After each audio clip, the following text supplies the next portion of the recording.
Olá, seja muito bem-vindo ao Jornal da Record News. Essa edição, é bom lembrar, também está ao vivo no nosso canal do YouTube e no Facebook da Record News. Vamos agora aos destaques desta sexta-feira. Brasil passa o Reino Unido e se torna o segundo país do mundo com mais mortes por coronavírus. São 41.828 óbitos, segundo o Ministério da Saúde. Os casos confirmados já passam de 828 mil. 25% dos moradores de Boa Vista foram infectados pelo coronavírus. A cidade tem o maior percentual entre as 120 que participaram de uma pesquisa da Universidade Federal de Pelotas. Justiça nega liminar que barra a flexibilização da quarentena em São Paulo. Para juiz, o governador João Dória adotou critérios técnicos plausíveis para implementar o Plano São Paulo. Lei permite retirada emergencial do FGTS a partir de segunda. Saques dependem da divulgação do calendário de pagamento pela Caixa Econômica Federal.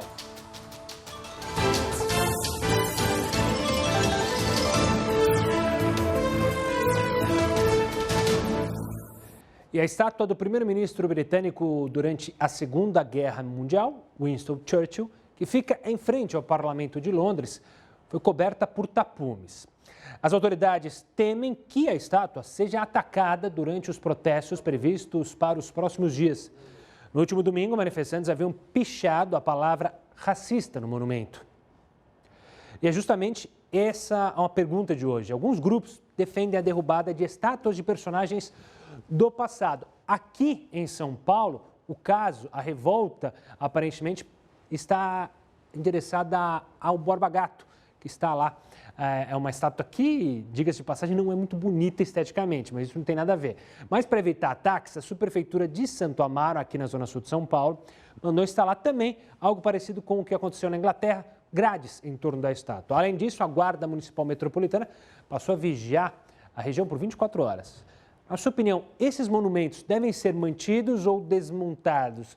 Envie a sua mensagem para o nosso WhatsApp, participe. O telefone é 11 942 128 782. Pode participar também pelo Twitter, hashtag JRNews, e também pelas nossas lives lá no Facebook e no YouTube. Antes de falar com você, eu vou falar com o professor Heródoto Barbeiro, porque a Moderna, empresa de biotecnologia, informou que vai iniciar no mês que vem o ensaio clínico final de sua vacina contra o coronavírus. A etapa será realizada com 30 mil pessoas e o Heródoto conversa com a gente sobre esse assunto. Antes de mais nada, uma boa noite, Heródoto. Olá, Gustavo. Boa noite. Olha, eu acho que nós temos aí uma série de boas notícias em relação ao tratamento do coronavírus.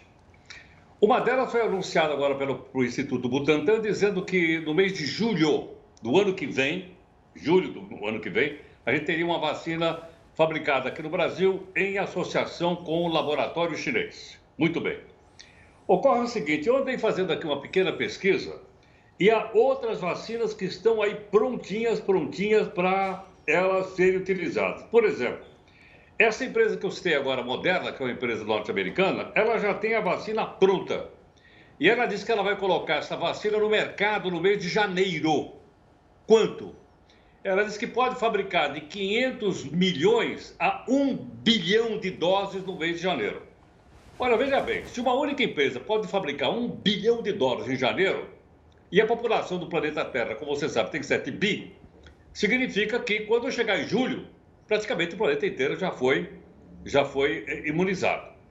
Outra aqui também é da Johnson & Johnson, que é uma empresa que todo mundo conhece, muito ligada aí, né, a cosméticos. Pois é, ela tem a farmacêutica também dela, que chama Janssen. E ela diz o seguinte, ela diz que ela tem também já, para começar agora no mês de julho, os testes finais para a sua vacina. Então é provável que ela vá concorrer com a Moderna no final do ano que vem. E mais, aquela também feita pela Oxford, da Inglaterra, que também está sendo testada no Brasil pela Universidade Federal do Rio de Janeiro, e ela também estará em teste a partir do mês de janeiro. Então nós temos aí várias grandes empresas, uma delas aqui é pública, mas as demais são privadas, e essas empresas estão então concorrendo. Quem é que chega primeiro no mercado para vender a tal vacina? É bom lembrar também, de uma forma geral, Gustavo, que além, logicamente, da cura da doença, da imunização da doença, das pessoas poderem enfrentar melhor essa doença, essas empresas são privadas. O que quer dizer isso? Quer dizer o seguinte, tem gente colocando dinheiro na ação dessas empresas, porque sabe que elas vão faturar muito. A Moderna, que eu citei, inclusive, aqui recentemente, num dia só, as ações dela subiram 20%. O pessoal está colocando grana. Por quê? Se ela vai ter 1 bilhão de doses de vacina para vender em janeiro, você imagina quanto eles vão faturar. Vamos ficar só do lado bom da conversa, que é, então, a vacina pronta para começar a ser vendida em janeiro, né? E a gente ter o maior número possível de pessoas imunizadas ao longo de 2021. Até lá, nós vamos ter que continuar usando álcool gel, usando máscara, né? Fazendo aquele distanciamento social. Ah, uma coisa que eu queria te contar hoje. Manda. Eu fui na porta do shopping. E como é que estava lá? Aqui do lado da minha casa. Agora à noite. Estava aberto o shopping lá. O shopping estava aberto. Pouca gente. Eu não entrei, porque eu não ia comprar nada no shopping, né? Mas eu dei um rolê ali na porta do shopping, para poder contar aqui no jornal, né? E olha, o sorriso do pessoal ia de orelha a orelha. Que coisa, quem diria, né? Tem muita gente que odiava ir no shopping, agora está sentindo falta justamente de ir ao shopping. Heroto, obrigado. Daqui a pouco você volta aqui com a gente, certo? Certo. Vamos continuar aqui na 3? Vamos na 3, aqui. Vamos continuar falando sobre a pandemia, porque ela deve mudar os hábitos de consumo de pessoas, né? De acordo com uma pesquisa feita pelo Instituto de Pesquisas Sociais, Políticas e Econômicas, são várias as mudanças. O levantamento foi feito com adultos de todas as regiões do país, mas os dados causam uma certa surpresa para alguns. Vamos ver o que você acha. A gente tem aqui na tela e já aparece na tela para a gente acompanhar. Agora sim. Novos hábitos de consumo pós-pandemia. 46% dos entrevistados disseram que vão reduzir a frequência de ida a bares e restaurantes. Então, uma preocupação principalmente para os empresários. 45% pretendem frequentar menos os shopping centers, que o Heroto acabou de mencionar. 30% vão comprar mais pela internet. Então, os empresários que estão preocupados com esses dois itens de cima têm que olhar para esse terceiro. E 28% vão usar os serviços de delivery mais vezes. Ou seja, está claro que esse mercado vai crescer e muito. Agora, um triste ponto, né? 37% devem viajar menos. E você na sua casa, participe conosco, mande sua mensagem, diga o que você deve fazer menos, o que você pretende fazer mais. Pode mandar mensagem pelo hashtag JRNews ou também na nossa live no Facebook, eu estou sempre lá de olho e a gente, claro, bate um papo nos nossos intervalos, tá certo? E apesar dos dados, tem muita gente que não resistiu à flexibilização da quarentena. Essa semana, shoppings de São Paulo e do Rio de Janeiro ficaram lotados. As medidas de segurança foram tomadas à entrada dos estabelecimentos, só que mesmo assim a aglomeração não pôde ser contida. Além desses lugares fechados, muita gente também procurou as praias. Pois é, elas estão liberadas para algumas atividades, mas ainda é proibida a permanência lá na areia, o que não aconteceu no Rio de Janeiro nesta sexta-feira. Então, atenção para evitar a aglomeração, pessoal. Agora falando da área política, o Fundão Eleitoral vai injetar 43 milhões de reais em 10 partidos que tiveram poucos votos. Esse dinheiro vai custear as campanhas de candidatos a prefeitos e vereadores este ano. A divulgação foi feita pelo Tribunal Superior Eleitoral, que confirmou que os partidos PT e PSL vão receber a maior parte do dinheiro. A gente chegou a mostrar isso aqui com o Heroto, são quase 400 milhões de reais. Ao todo, o fundo vai distribuir 2 bilhões aos 33 partidos. Pois é, 33 partidos existentes no nosso país. E o ex-policial que sufocou e matou o segurança negro, George Floyd, deve receber uma aposentadoria milionária por tempo de serviço. Ele tem direito à pensão porque tem mais de 10 anos de carreira na polícia de Minneapolis, nos Estados Unidos. Mesmo demitido e na prisão, Derek Chauvin deverá receber uma pensão parcialmente financiada pelo contribuinte e que pode chegar a mais de 7 milhões de reais. O ex-policial é acusado de assassinato em segundo grau e homicídio culposo, mas poderá solicitar a aposentadoria daqui 10 anos, quando completar 55 de idade. O benefício por tempo de contribuição prevê uma receita equivalente a R$ 250 mil por ano durante 30 anos. Hoje, a maioria dos estados americanos tem leis de confisco de pensões que suspendem os benefícios para funcionários públicos demitidos ou condenados por um crime. Mas esse não é o caso de Minnesota, o estado tem rígidas leis que protegem as aposentadorias para bombeiros e policiais. Além de Derek Chauvin, outro oficial envolvido na morte de George Floyd também se enquadra nos requisitos para solicitar a pensão. Tou Thao, de 34 anos, é acusado de ajudar e favorecer o assassinato. Os outros 2 policiais que participaram da abordagem não têm direito porque são novatos. Olha só que história interessante. Uma banda de rock chamada The Flaming Lips se apresentou em um programa de televisão lá nos Estados Unidos, de um jeito bem inusitado. Todos os integrantes da banda estavam assim, dentro de bolhas de plástico gigantes. A ideia surgiu para que todos se protegessem do contágio do coronavírus. O público também assistiu ao show dentro das bolhas. Os músicos cantaram e tocaram enquanto usavam máscaras e luvas. Desde o início da pandemia, muitos eventos musicais foram cancelados para conter a evolução do vírus. Por isso, shows como esse ganham cada vez mais notoriedade.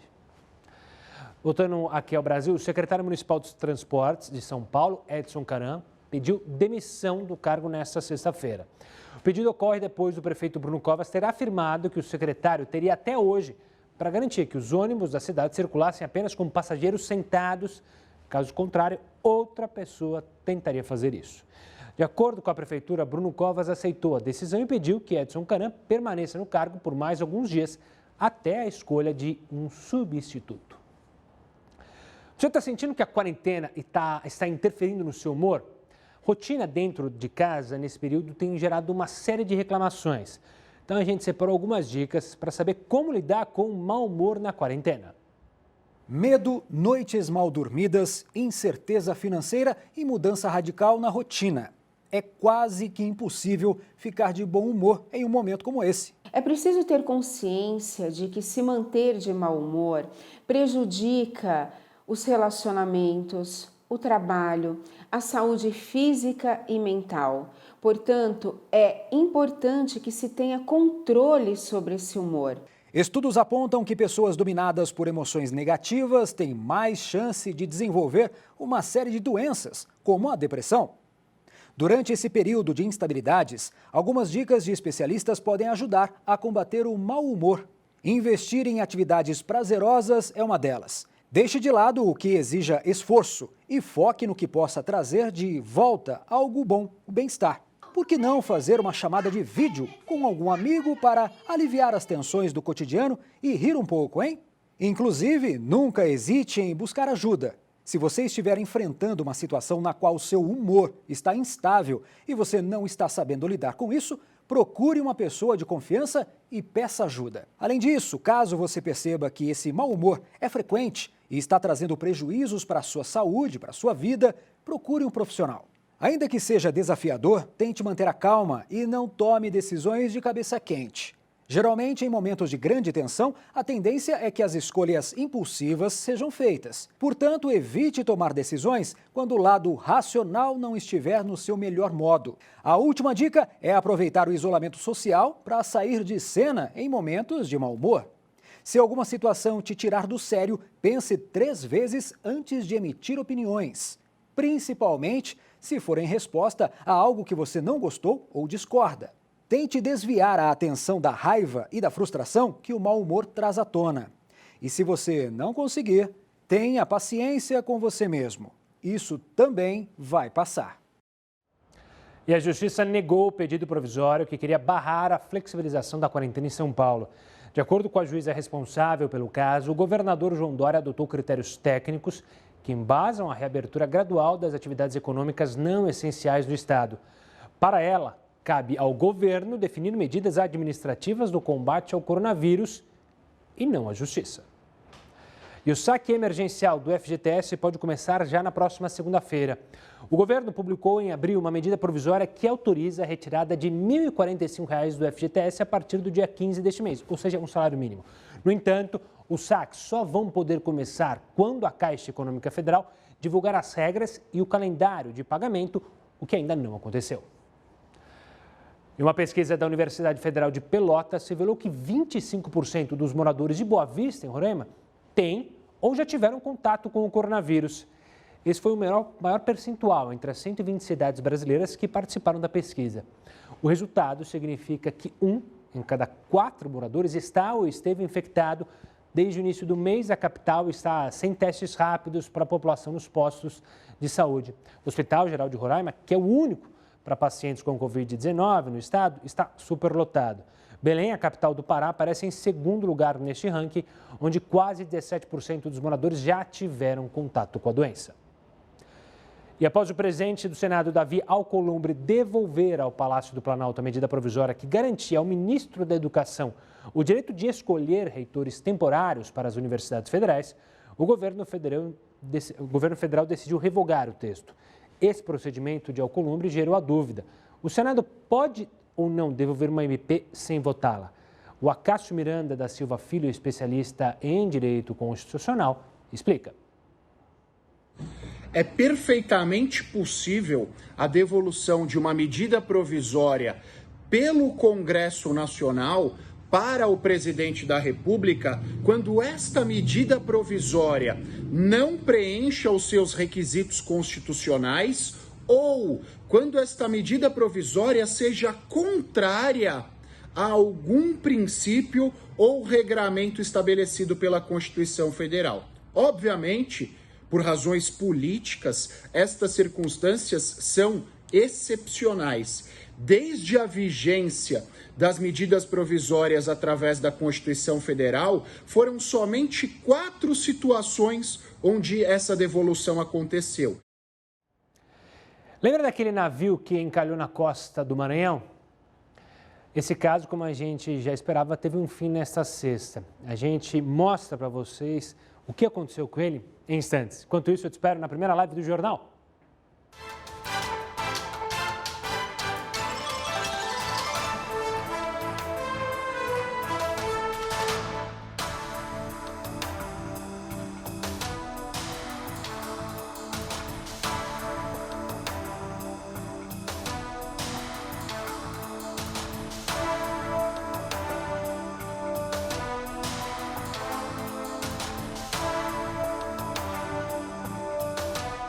Olá a todo mundo que acompanha o Jornal da Record News pelas redes sociais. Vamos à participação. Hoje a gente perguntou sobre monumentos, museus, devem ser mantidos ou não, que tem ligação com questões racistas, escravocratas. A Márcia do Rio de Janeiro diz, devem ser mantidos. Os monumentos representam a história de um povo, pessoa ou país. Aí a história não é boa ou ruim, feia ou bonita. Ela é real. Bom ponto de vista, Márcia. Obrigado pela participação. Martinho de São Paulo, devem ser mantidos. Eu acho que tem que ter cadeia e uma educação dura para os destruidores. Obrigado pela participação. Vamos agora até Blumenau com o Jax, que participa conosco também e manda a seguinte mensagem: deveriam ser desmontadas, existem muitos vândalos que depredam esses monumentos e isso gera um custo muito alto, na opinião do Jax. Obrigado, Jax. Forte abraço para você. Álvaro de Vitória, sou totalmente a favor de manter as estátuas. Além disso, deveria dar cadeia para quem as destrói. Teoricamente é para dar, né? Quer dizer, não cadeia, mas tem punição. Álvaro, obrigado pela participação. Carlos de Linhares, acha que os monumentos devem ser desmontados e enviados para algum museu. Essa é a opinião do Carlos. Carlos, valeu pela participação. Agora a gente vem aqui para São Paulo, Osmar. São Paulo, sem sombra de dúvida, os monumentos devem ser mantidos. Eles fazem parte da nossa história. Osmar, obrigado pela participação. Vou conversar com a turma do Facebook aqui. A Marlene Pizio, mandando boa noite de Poá, no Rio Grande do Sul, a querida Porto Alegre.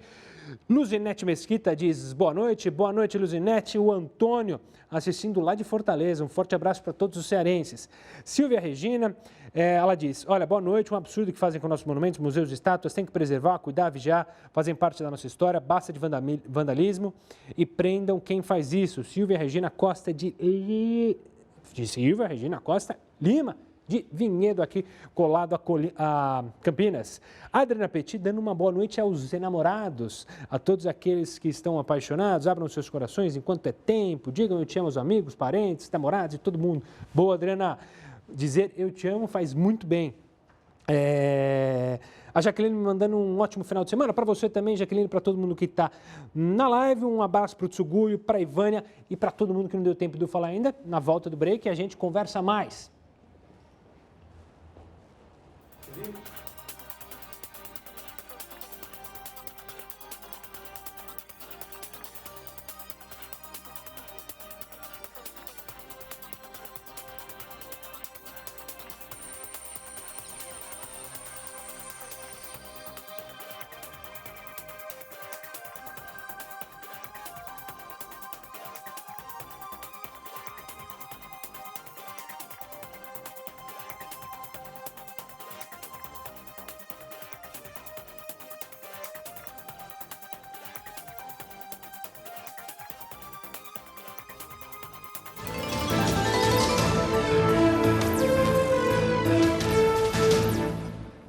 E o navio Stellar Banner foi afundado nesta sexta-feira após ficar 3 meses encalhado na costa do Maranhão. A Marinha informou que a preparação para o afundamento aconteceu de acordo com a orientação da Sociedade de Proteção e Indenização e de uma organização que é reconhecida globalmente.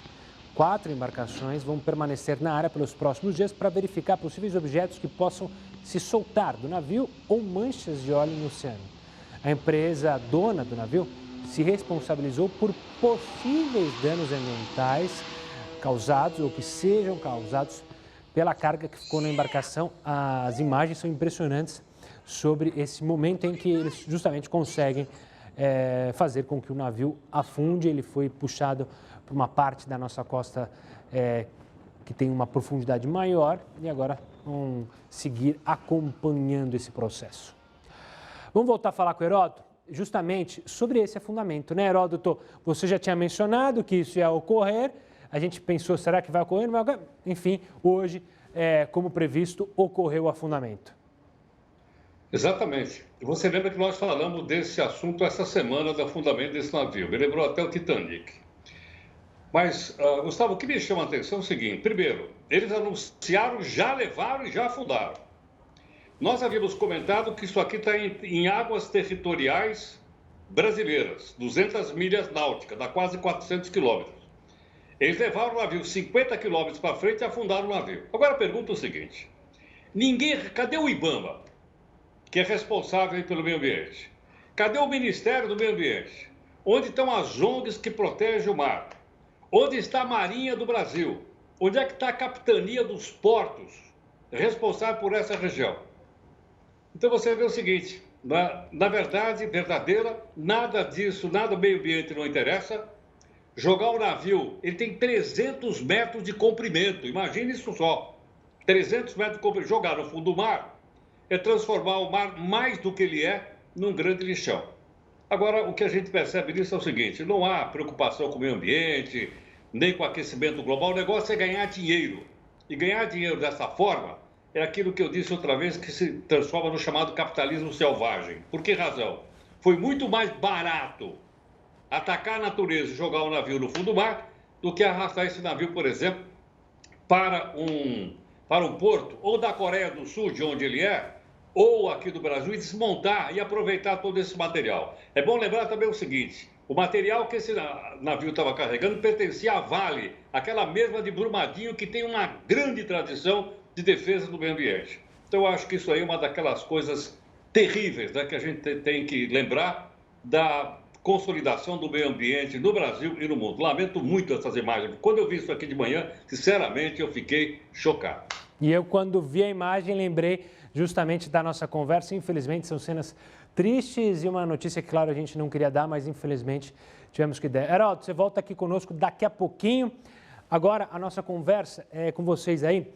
Vocês sabem qual é a explicação por trás da lentidão da conexão durante aquelas reuniões familiares ou quando você se conecta em uma praça muito movimentada? A possível solução para esse problema tem nome: Wi-Fi 6. Já experimentou usar uma rede de Wi-Fi aberta em um shopping ou em um estádio lotado? Se sim, você provavelmente encontrou muitas interferências e instabilidades na conexão. Mas existe uma tecnologia que pode garantir que estes problemas não aconteçam mais. É o Wi-Fi 6. Esse formato, anunciado em 2019, tem como objetivo melhorar o desempenho. Isso porque antes, o roteador só conseguia se comunicar com um dispositivo por vez via Wi-Fi. Isso explica a lentidão quando muitas pessoas se conectam à mesma rede, como nas reuniões familiares quando todos pedem a senha do Wi-Fi. A tecnologia surgiu com uma mudança. Ela entrega as demandas ao mesmo tempo para cada um dos destinatários, sem diminuir a performance. É que o Wi-Fi 6 também veio com mais capacidade de transmissão. O objetivo? Atender às demandas do futuro, onde todas as coisas estarão conectadas. No entanto, no Brasil, o Wi-Fi 6 ainda vai demorar para ser incorporado nas casas e empresas de todo o país. Segundo a Wi-Fi Alliance, os primeiros equipamentos que contam com a novidade devem chegar ao mercado somente no começo do próximo ano. Uma juíza federal de Minas Gerais determinou que o governo deve fornecer um medicamento que custa mais de R$1 milhão por ano, uma medicação para um paciente que não tem condições financeiras para arcar com o valor. O jovem sofre de distrofia muscular de Duchenne, uma doença hereditária que provoca fraqueza muscular progressiva. Como funciona a concessão de medicamentos pelo judiciário? Quem explica é Mercedes da Silva Nunes, especialista em direito médico. Obrigado pela participação aqui conosco. Esse é um caso, mas existem vários outros, né? Muita gente diz que a nossa saúde é muito judicializada, mas explica como é que faz para uma mãe, um pai, uma família que se depara com uma situação como essa, de um filho ter uma doença gravíssima e que o custo é elevado. Boa noite, Gustavo. Obrigada pelo convite. De fato, é uma situação bastante complicada, porque a Constituição Federal de 88 estabelece que a saúde é um direito fundamental de todos. E garantido por meio de políticas públicas. Então, quando a parte não tem recursos para custear o medicamento, ela normalmente entra no judiciário pleiteando uma ordem judicial por meio da qual o juiz determina que a União, o Estado ou o município, dependendo de para quem foi pedido o medicamento, custeie isso e passe a custear o tratamento daquela pessoa que tem aquela determinada doença. Agora, nesse caso em especial, recentemente o Supremo Tribunal Federal, não é uma boa notícia principalmente para todo mundo, mas o Supremo Tribunal Federal julgou um recurso extraordinário do estado do Rio Grande do Norte e estabeleceu, acabaram decidindo por maioria os ministros que aquele medicamento que não está na lista do SUS, nem o Estado, União, Estado e município não estão obrigados a custear este medicamento nem a fornecer este medicamento. Essa decisão do Supremo vai ser melhor esclarecida por ocasião do julgamento da repercussão geral, porque o Supremo decidiu que, excepcionalmente, atendidas algumas condições, o Estado vai, sim, ser obrigado a pagar este tratamento para o portador de uma doença grave ou até de uma doença rara que necessite de um medicamento de alto custo. Doutora, você citou essa decisão do Judiciário, e o Judiciário, claro, sempre pode interpretar a Constituição de maneiras diferentes. A gente viu vários casos relacionados a segunda instância, por exemplo, que vai e volta, mas a minha questão é, a gente está passando por uma pandemia, ou seja, o gasto do Estado com a saúde cresceu. A gente corre o risco, essas famílias em especial, da decisão da Justiça mudar a interpretação da Constituição e muitas famílias ficarem a ver navios, ou seja, serem obrigadas a custear o tratamento e não mais o Estado. Pode ocorrer essa mudança? Na verdade, essa decisão do Supremo Tribunal Federal atinge imediatamente cerca de 42 mil processos. A União gastou só em 2018 mais de 1 bilhão e 300 milhões de reais atendendo o custeio de medicamentos por decisão judicial e medicamentos fora do orçamento público da saúde. Então, é possível sim que haja essa interpretação mais restritiva no curto prazo, porque ela virá. É só uma questão do Supremo Tribunal Federal determinar quais são os critérios e a excepcionalidade que vão ser favorecidos no atendimento de uma ordem judicial. Então, por exemplo, no julgamento do Supremo, muito se falou sobre o critério da hipossuficiência financeira comprovada do autor ou de sua família, critérios do medicamento que devem ser observados, como eficácia, segurança, principalmente segurança, porque medicamentos que não estão na lista do SUS não tiveram essa segurança comprovada pelo poder público. Então, se esse medicamento eventualmente fizer mal para o paciente, o Estado ainda pode ser chamado a responder pelos danos que este próprio medicamento causou. Então, num próximo momento, num outro julgamento, que não deve demorar muito, o Supremo Tribunal Federal vai estabelecer quais são as exceções em que o Estado vai custear esses medicamentos de alto custo para tratamento de doenças graves ou doenças raras. Neste momento, ainda não há essa fixação de quais serão os critérios que os juízes vão ter que observar na concessão da ordem judicial. Doutora Merces, obrigado pela participação e pela explicação. Isso, claro, é um assunto que precisa ser debatido e que futuramente será debatido quando o Supremo Tribunal Federal, então, tomar sua decisão sobre os critérios.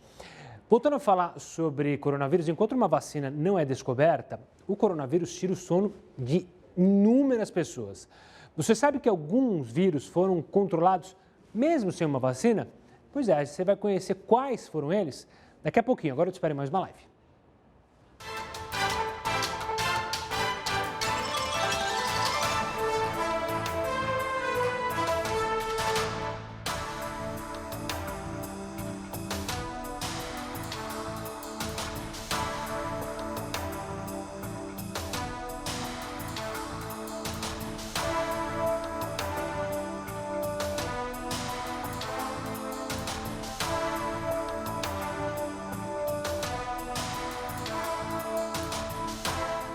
Boa noite, namorados do meu Brasil, desse Dia dos Namorados. Vamos para a sua participação? Emerson de Blumenau diz, claro que precisam ser mantidos e cuidados. Os monumentos são vultos da nossa história. Essa é a opinião do Emerson, registrada aqui, Emerson. Obrigado pela participação. Agora eu fico aqui em São Paulo com o Idéio, que fala assim, devemos manter sim, eles fazem parte da nossa história e desmontá-los não vai mudar o passado. E é bom lembrar que o passado... É bom a gente saber o passado para entender o presente e não repetir o passado no futuro. Ou seja, sempre aprender com os erros de muitos desses monumentos que tiveram erros, claro, e aí a gente olhar para o presente. Mas, claro, cada um tem a sua opinião. Obrigado pela participação, Ideio. Vamos até Rúbia, de Campina Grande. Mantidos, um país sem memória e sem história perde sua identidade e fica igual a todos. Obrigado pela participação. Laudelino, de Manaus, diz o seguinte...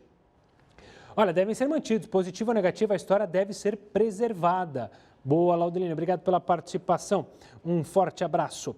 Agora a gente fala com quem? Com a Rita, de São Paulo. Com certeza, os monumentos devem ser desmontados. Ela não explica o porquê da razão que ela acha que devem ser desmontados, mas está registrado aqui. Obrigado pela participação. Agora eu vou até Campo Grande com o Alexandre. Diz, mantidos, somente os incultos não conhecem o contexto da época em que viveram. Julgá-los com os valores atuais é retrocesso histórico. Brilhante, Alexandre. É muito interessante esse ponto, né? Não dá para a gente julgar o passado com a visão de mundo que a gente tem hoje. Até porque muitos desses ajudaram a mudar essa visão de mundo. Tsuguyo mandando uma boa noite. Wilson da Silva, de Mauá. Ele fala, em Mauá não tem teste para coronavírus. A gente vai falar sobre isso ainda hoje, nessa edição de JR News. Fica ligado, Wilson. Silvia Costa, Silvia já li, né? Um grande abraço para o Antônio José Loyola, para a Ivane Omena. Ela fala sobre os oceanos que a gente mostrou, né? São as lixeiras dos macro e micro lixo dos humanos. Pois é, triste. Daniel Soares dizendo o melhor jornal do Brasil. Obrigado, Daniel. Um forte abraço para você. Adriana Petit também chocada com as cenas do navio. Boa noite para Maria Ana Ruda, para Aninha Miranda, para Marlene Pizio, para Dulce Horn, para Luzinete Mesquita, para o Léo Melo, para Ivânia Omena. E eu repeti? Não, agora sim. E para todo mundo que participa sempre. A Rosário ficou brava comigo. Perdão, Rosário.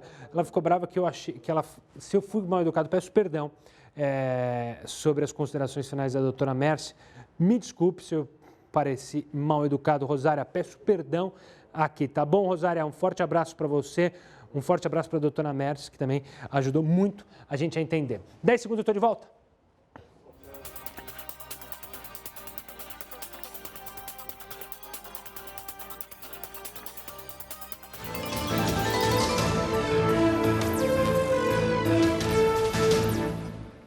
Olha só, o presidente Jair Bolsonaro ele vetou alguns trechos do projeto de lei aprovado pelo Congresso, que, entre outras coisas, proibiu o despejo de inquilinos. Quem vai explicar como ficou a situação depois desses vetos é justamente o advogado Rodrigo Ferrari Iaquinta, que é especialista em direito imobiliário. Rodrigo, obrigado pela participação. Claro que tem muita gente em casa que deve estar com preocupação, que não está conseguindo pagar o aluguel e tinha nesse projeto lá do Congresso a esperança de, olha, pelo menos eu não vou ser despejado. O que aconteceu? Por que o presidente tomou essa medida e como fica a situação para essas pessoas em especial? Boa noite, Gustavo. Boa noite para todos os nossos telespectadores. A questão agora, o presidente Jair Bolsonaro ele sancionou o projeto de lei 1179, que se transformou na lei 14.010, e que não existe mais nenhuma possibilidade de não haver o despejo em tempos de pandemia. O que significa isso?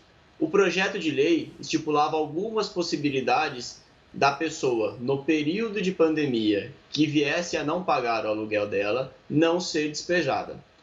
Com o veto do presidente Jair Bolsonaro, com agora a lei entrando em vigor, não vai existir mais essa situação. Ou seja, a pessoa que ficar inadimplente, ela corre sim o risco de ser despejada. No projeto de lei, algumas hipóteses eram blindadas do despejo, tais quais a pessoa que fosse demitida do emprego dela. Hoje em dia, então, não existe mais essa possibilidade. Então, havendo não pagamento do aluguel, havendo não pagamento de qualquer encargo da locação, a pessoa poderá ser despejada sim. E eu entendo que o presidente tomou essa medida de vetar não só esse aspecto do projeto de lei, mas inúmeros outros aspectos desse projeto de lei foram vetados pelo presidente, no sentido de tentar interferir o menos possível na vida privada. Por quê? Porque toda a legislação federal ela tem aplicação em todo o território brasileiro. E a grande peculiaridade dessa pandemia é que ela vem afetando as diversas regiões do país de maneira distinta, Então você vê o Rio Grande do Sul com uma situação um pouco melhor que o estado de São Paulo, a situação que está em crise em Manaus, em Belém do Pará. Então a legislação buscou não tratar de maneira uniforme todas as situações, o que leva, claro, à falta de uma lei a existirem mais ações judiciais discutindo o tema. Mas, no meu entender, esses vetos do presidente são acertados, porque eu acho que o Estado, a legislação, deve interferir o menos possível na vida das pessoas. Mas, Rodrigo, tentando entender, então, o que pode acontecer agora, você acredita que possam ocorrer muitas brigas na justiça justamente sobre esse aspecto do locatário, do inquilino? A gente pode ter uma briga judicial enorme, justamente porque muitas pessoas, claro, estão com a renda diminuída ou até mesmo sem renda. Isso pode gerar um problema para a justiça? Sim, já existe um número considerável de ações na justiça discutindo não só a impossibilidade de despejo, como também a redução temporária no pagamento do aluguel, Já vem um grande número de ações judiciais discutindo isso e também uma grande leva de negociações extrajudiciais para discutir este tema. Claro que é uma situação muito delicada, claro que existem pessoas realmente necessitadas e impossibilitadas de promoverem o pagamento do aluguel, mas para essas situações o que deve se buscar é o consenso, é o diálogo para que tanto o locatário quanto o locador tenham seus interesses ponderados. Mas, sem dúvida, vai existir um grande número de ações judiciais, como já existe, discutindo esse tema. Rodrigo, eu quero agradecer demais a sua participação para explicar o que aconteceu, como que funcionou o veto, a sanção. Obrigado pela participação, um forte abraço, até uma próxima. Você que acompanhou essa entrevista e pegou no finalzinho, ou então viu a entrevista e quer repassar para alguém, daqui a pouquinho ela vai estar no nosso canal do YouTube, youtube.com/recordnews, está aí na tela. Você pode compartilhar com os seus amigos, você pode rever o jornal. Se inscreva no canal, acione as notificações, que aí você fica sabendo quando a gente está ao vivo, quando tem material novo e exclusivo para você, porque tem entrevista feita principalmente pelo Rafael Gart, que vai direto para o YouTube. Você pode acompanhar da sua casa e você ficar bem informado a hora que você quiser, aonde que você quiser. O número de pessoas infectadas pelo coronavírus no mundo só aumenta, obviamente. Enquanto um antídoto ainda não é encontrado, então a gente vai conhecer agora outros vírus que foram controlados mesmo sem uma vacina. A esperança para o fim da pandemia do coronavírus está na vacina. Mas até onde se sabe, para que uma vacina possa ser comercializada, ela precisa passar por várias fases e mesmo em ritmo acelerado, o desenvolvimento é longo e às vezes pode não ocorrer. Foi o que aconteceu com outros vírus que circulam pelo mundo. O vírus Ebola, por exemplo, foi detectado pela primeira vez em 1976, com uma taxa de mortalidade de 50%. E somente no ano passado foi autorizada a criação de uma vacina. Existem outras doenças potencialmente mortais que, assim como a Covid-19, não têm vacina. Mais de 30 anos se passaram desde que os cientistas conseguiram encontrar uma forma de minimizar os efeitos do HIV. Assim que surgiu, causou grande alarde, principalmente pelo número de mortes, que só aumentava. De acordo com a OMS, mais de 32 milhões de pessoas morreram. A AIDS fez com que os hábitos sexuais das pessoas mudassem, uma vez que essa era uma das principais vias de contágio. E quase 4 décadas depois, ainda não há uma vacina contra o HIV. Até hoje, cerca de 40 milhões de pessoas foram infectadas em todo o mundo. E o vírus está longe de desaparecer. Apesar de não existir a vacina, foram desenvolvidos métodos de prevenção de contágio e tratamentos que reduzem a letalidade. E fez a infecção se tornar um problema de saúde crônico. Os infectados podem levar uma vida normal e saudável. Em 1997, os primeiros casos de infecção pelo vírus H5N1 foram detectados em Hong Kong. Muitas pessoas morreram e milhares foram infectadas. O vírus transmitido entre as aves também pode infectar os seres humanos. Foram relatados casos em mais de 50 países da África, Ásia e Europa, com uma taxa de mortalidade de 60% em humanos. Os animais com gripe aviária são abatidos. Os cuidados com os bichos e com objetos que possam retransmitir o vírus diminuem essa propagação. Ao contrário da gripe aviária, o SARS é transmitido pelo contato humano. Identificado pela primeira vez em 2003, o SARS-CoV é um tipo de coronavírus. Pesquisadores acreditam que ele tenha sido transmitido aos seres humanos por um animal, provavelmente um morcego. O vírus causou uma epidemia de síndrome respiratória aguda grave, que afetou 26 países, com mais de 8 mil casos e 916 mortes. Depois de alguns cuidados, a pandemia terminou. Olha, o governo prorrogou até 10 de julho o uso de militares para combater focos de incêndio e desmatamento ilegal na Amazônia. Esses militares já atuam há um mês na Operação Verde Brasil 2. O professor Heródoto Barbeiro vai trazer alguns números dessa operação aqui para a gente. Diga lá, professor. Olha, Gustavo, acho que esse ano é um ano bastante importante para a preservação da Amazônia brasileira, especialmente porque o ano passado nós tivemos uma quantidade de queimadas muito grande, desmatamento muito grande, e o mundo inteiro então mostrou isso. Vamos ver se esse ano as coisas ocorrem de maneira diferente e que a gente possa comparar esse ano com o ano passado, com menos queimada e menos derrubada. E nós temos aqui uma notícia que é boa, é uma notícia que vem da ação do Exército Brasileiro naquela região do país. Vamos dar uma olhadinha aqui que nós temos umas informações para dar. Vamos botar a nossa primeira tela aqui no ar, que é o seguinte, veja só. Nessa Operação Verde Brasil, feita pelo Exército Brasileiro, a fonte aí é o Ministério da Defesa. Aliás, nosso pessoal ligou para lá para confirmar, inclusive, esses números, dizendo que eles estão corretos. Veja só, madeira apreendida. Foram apreendidos mais de 14.400 metros cúbicos de madeira ilegal, de pessoas que cortam para desmatar. Uns desmatam para colocar gado ou para plantar soja, outros para vender madeira. Esse caso aqui, esse pessoal estava com a madeira apreendida. Multas aplicadas, 103 milhões de reais em multa. Agora vai uma coisa é aplicar multa. Outra coisa é o seguinte, a maior parte desse pessoal que é multado naquela região não paga. Então daí para frente o governo tem que ficar atrás para saber se esses caras vão ou não pagar essa multa. Então é um dado importante, é um dado favorável sim. Mas tem outro que eu vou mostrar aqui na outra telinha aí, na chamada Operação Verde Brasil. Ou seja, olha a quantidade de ações que foram feitas lá. Os militares convocados de Rondônia, no Amazonas, Mato Grosso, Acre e Pará se juntaram todos na região da Amazônia, fizeram inspeção em quase 5 mil veículos, 4.800 e tantos veículos, e mais de 2.273 embarcações. Então essa é a primeira fase, não é uma fase única, segundo nós fomos informados aqui pelo Ministério da Defesa. Vai acontecer a fase 3, 4 e 5, mas nós temos que ver o resultado.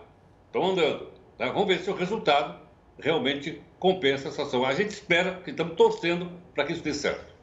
Valeu, Heródoto, obrigado pela participação, até mais. Olha, o isolamento social mudou a vida dos comprometidos e também dos solteiros. A busca por um novo romance se intensificou durante a quarentena. Você é um desses que começou a procurar um relacionamento? Conta pra gente agora, eu te espero em mais uma live, a última desta sexta-feira.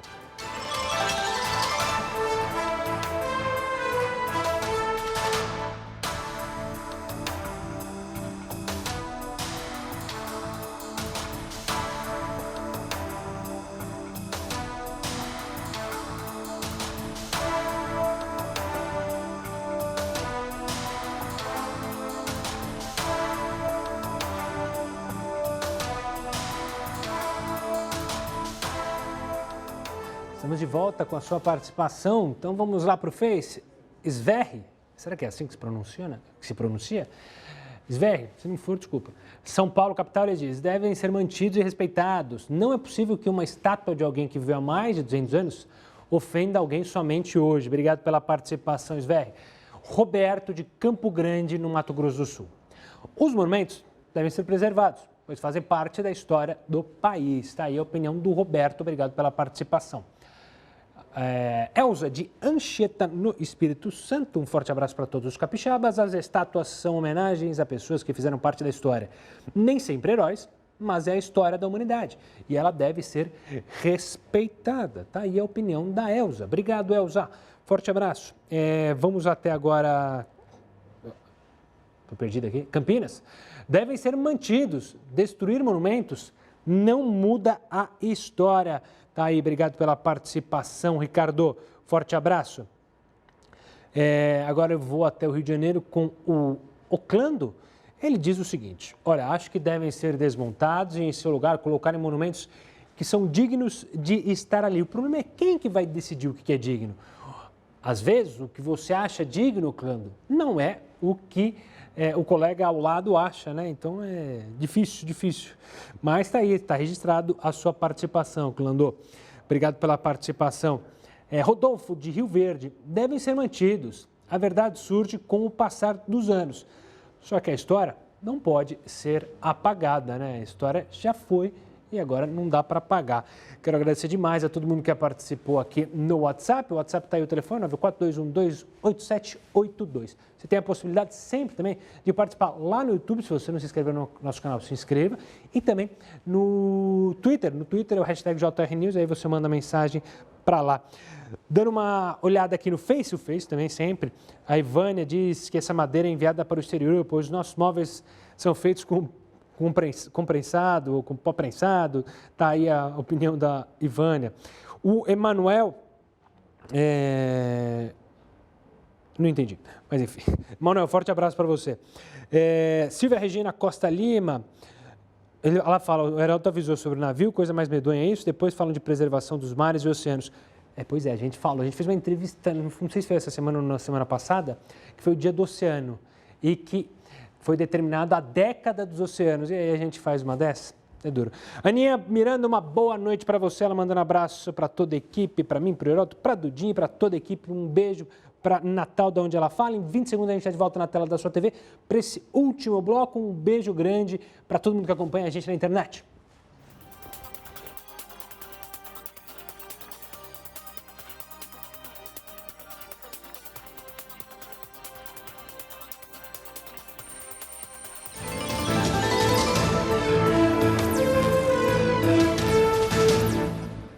Horas e 53, o Ministério da Saúde está discutindo uma proposta para realizar diagnósticos de coronavírus sem aplicar testes. Isso porque eles estão em falta.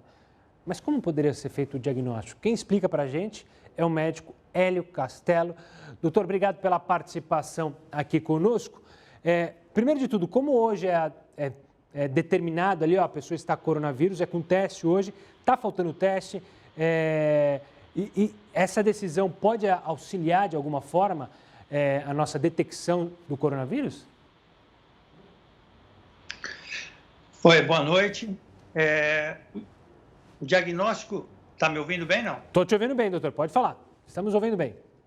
Então, o diagnóstico do coronavírus, na verdade, tem que ser com o teste, né? Existem... Obviamente que é o teste somado a uma história clínica, geralmente tem um contato, mas esse contato a pessoa pode não saber, por exemplo, ela pode ter contato com alguma coisa que estava contaminado e não necessariamente com uma pessoa. E juntamente com o teste, a gente faz alguns exames que sugerem que a pessoa esteja com infecção por coronavírus. Hoje o que a gente vem estudando, inclusive, são formas de usar tecnologia. Por exemplo, existem algumas soluções, como, por exemplo, existe um que chama www.suatriagem.com.br, que é uma forma de você fazer uma triagem em casa e ver se a pessoa é de alto risco, de médio ou de baixo risco de estar com a doença. Se ela for de alto risco, aí você pode priorizar o teste para essas pessoas de maior risco. Com isso, você otimizar a quantidade de testes que tem. Mas a forma de fazer o diagnóstico realmente é com teste. E, doutor, você falou desses exames. Quais são esses exames que vocês, obviamente, vocês médicos, conseguem fazer e que encaminham para o caso do coronavírus? Lembrando que você mencionou que só com o exame para o coronavírus que dá para detectar de fato a doença e ter a confirmação, certo? Nós podemos fazer outros exames que sugerem, quer dizer, quando você tem uma pessoa com um quadro clínico muito sugestivo, antes mesmo do teste, a gente colhe o teste, a gente sabe que o teste ele não fica pronto na hora. Então, você avalia clinicamente o paciente com seus sintomas, examina ele, vê a saturação de oxigênio, que é através do oxímetro de pulso, quer dizer, se a pessoa está com cansaço, tem os sintomas, tem toda a sintomatologia muito rica para coronavírus, e ela tem uma oximetria, uma quantidade de oxigênio no sangue mais baixo, quer dizer, isso sugere também para nós que essa pessoa esteja com infecção. Além disso, você pode fazer o raio-x, que ele é muito inespecífico, mas eventualmente pode ter algumas alterações, e a tomografia com aquele padrão de vidro fosco, mas que também não aparece em todos. Aparece só quando você tem um comprometimento pulmonar aumentado. Então, existem muitas pessoas, eu mesmo tenho alguns pacientes, que estão com coronavírus e a tomografia é normal. E não vale a pena dizer que não deve fazer tomografia para todo mundo, porque além de radiação é bastante oneroso, até mais oneroso do que o próprio teste. Doutor, então, na sua visão, esse debate do Ministério da Saúde sobre faltar, claro, exame para o coronavírus, tem que seguir uma linha de priorizar os casos mais essenciais, como você tinha mencionado, ou seja, tentar afunilar para quem precisa ter o teste, é isso?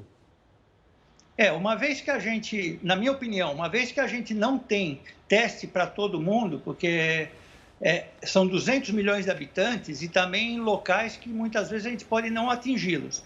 Então, uma saída que eu vejo é você ter um formato, uma plataforma, isso já existe paralelamente, não necessariamente do governo, mas, como eu disse, existem plataformas baratas até, que você consegue que as pessoas respondam um questionário e, a partir disso, você divide as pessoas com baixo, médio e mais alto risco. E comece a testar aqueles pacientes que realmente têm um risco maior, o risco mais alto.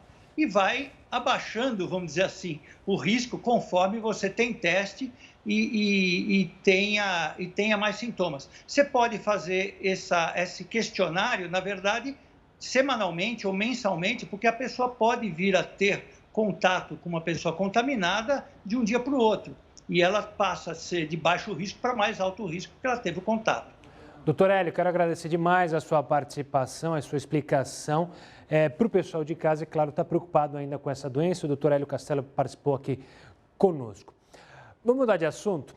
Afinal, hoje é Dia dos Namorados e o amor está no ar. E não é só para os comprometidos. O distanciamento social mudou não só a forma de se relacionar, mas também o modo como os solteiros procuram por um relacionamento. Uma pesquisa feita por um aplicativo de relacionamento mostrou que a busca por um romance se intensificou neste período, veja só. Nada de beijo, abraço e toque físico. Em um momento em que as pessoas precisam estar separadas uma das outras, as tecnologias de comunicação vêm desempenhando um papel fundamental. E não é à toa que o uso de aplicativos de paquera se tornou uma alternativa para os solteiros aliviarem a carência, ainda que sem uma previsão de encontro. É como se o uso dessas ferramentas compensassem a impossibilidade de encontrar pessoas espontaneamente. Em março, o Tinder, que é um dos principais aplicativos de relacionamento, registrou mais de 3 bilhões de interações em um único dia. Esse foi o recorde da ferramenta que nunca, nos 8 anos de existência, tinha sido tão usada. Essa busca por novos pretendentes durante o período de isolamento não é uma tendência vista só aqui no Brasil. Na Espanha, uma pesquisa mostrou que o uso do aplicativo aumentou 94% entre menores de 35 anos ao longo do primeiro mês da quarentena. Mesmo sem expectativa de contato físico, a busca por um romance se intensificou nesse período. De acordo com um levantamento feito com mais de 1.000 usuários do aplicativo de paquera Happn, até mesmo a abordagem mudou diante deste cenário inédito. Os principais assuntos dentro do aplicativo têm sido hábitos durante o isolamento, 35%, indicações e comentários sobre filmes e séries, 34%, a crise causada pela pandemia, 27%, atividades físicas, 23%, e músicas, 22%. Outra mudança observada é o interesse por chamadas de vídeo. Segundo o Par Perfeito, que é a maior plataforma de relacionamentos online do Brasil, os solteiros estão dando mais importância para as chamadas por vídeo. 71% dos entrevistados usaram essa ferramenta na hora de flertar e consideram usar o vídeo antes de marcar um encontro presencial, mesmo em um cenário pós-coronavírus. Enquanto os casais não podem se encontrar pessoalmente, a tecnologia pode ser uma aliada. Como os usuários estão passando mais tempo conectados, essa pode até ser uma forma de conhecer melhor os pretendentes e, quem sabe, passar o Dia dos Namorados do ano que vem acompanhados. Vai namorar comigo sim, vai comigo, nós dois vamos ver. Então, um feliz Dia dos Namorados para os namorados, para os solteiros, para os enrolados e para todos que acompanham o Jornal da Record News, que fica por aqui. Fique agora com mais uma edição do Jornal da Record. Um ótimo final de semana. Tchau, tchau.